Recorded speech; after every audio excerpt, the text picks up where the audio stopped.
You asked and Warren Buffett answered. We asked you, our viewers, to send in questions for the Oracle of Omaha. The questions poured in on everything from what can be done about the national debt to how to save for retirement. Becky Quick sat down with the CEO of Berkshire Hathaway, and here's what he had to say to you.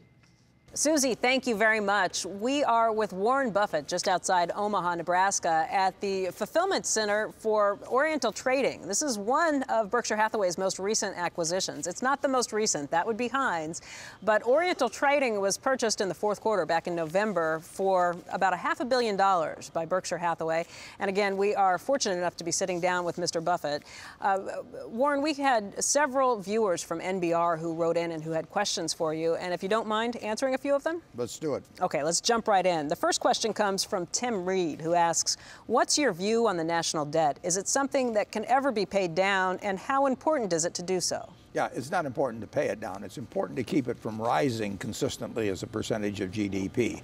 But obviously, a growing country can always handle a growing amount of debt as long as it doesn't grow faster than the country does. And until fairly recently, we've been doing well in that respect, but in the last few years, it started to gallop upwards, and it's important that we get it to level off here in the fairly near future.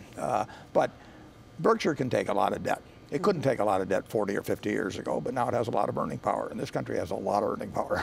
Okay. Here's another question that comes in. This one's from Kersey Billamoria, who writes, what specifically would you recommend to do to fix our entitlement programs like Medicare?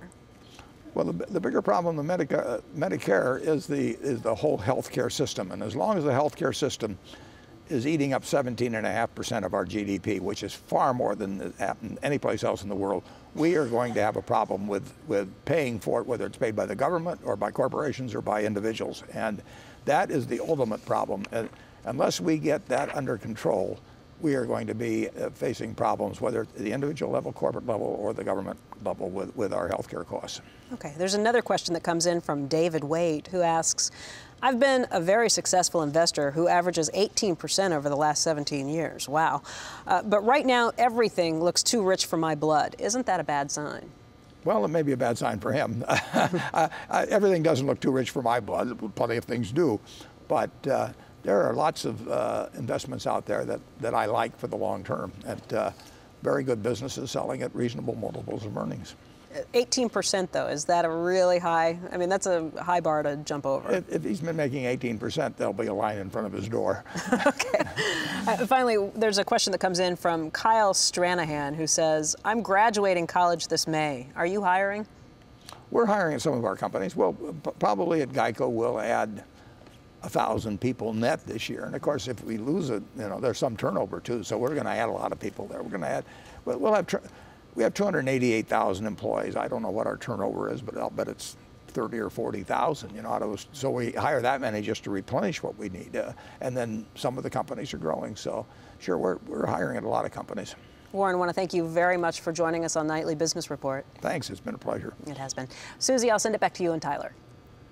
Becky, thank you very much. One last item about Warren Buffett. He is richer than he was a year ago by $9.5 billion, but he fell by one spot in the Forbes ranking out today of the world's richest people. His $53.5 billion net worth was good for fourth place. It's the first time since 2000 that Buffett hasn't been in the top three. The Spanish retailer Amancio Ortega, worth $57 billion, edged out Buffett for third.